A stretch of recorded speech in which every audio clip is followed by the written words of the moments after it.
खूप वर्षांपूर्वी राजस्थानातील मेड़ता या राजघराण्यात मीराबाईंचा जन्म झाला. लहानपणापासूनच त्या अत्यंत शांत, भक्तिमय आणि दयाळू स्वभावाच्या होत्या. एकदा लहान मीराबाईने आपल्या आईला विचारले, माझा खरा वर कोण आहे? त्यावर आईने हस्त भगवान श्रीकृष्णाच्या मूर्तींकडे बोट दाखवत सांगितले, हेच तुझे खरे पती आहेत. त्या दिवसापासून मीराबाईंच्या मनात कृष्णा यांच्याबद्दल अतूट प्रेम आणि भक्ती निर्माण झाली. मीराबाई सतत श्रीकृष्णाचे भजन, कीर्तन आणि ध्यान करत असत.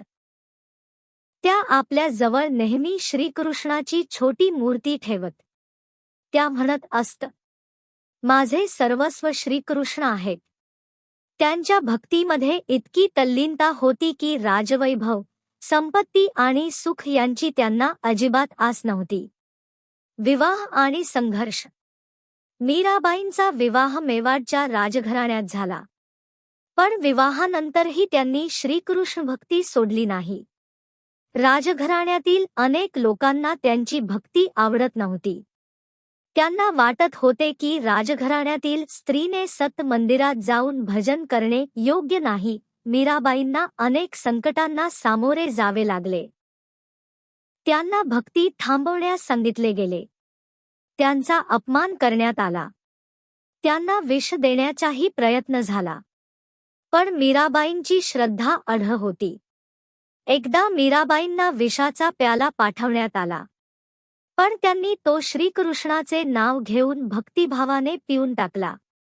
सर्वांना आश्चर्य वाटले कारण त्या पूर्णपणे सुरक्षित राहिल्या. भक्तांचा विश्वास आहे की श्रीकृष्णांनी स्वतः त्यांचे रक्षण केले.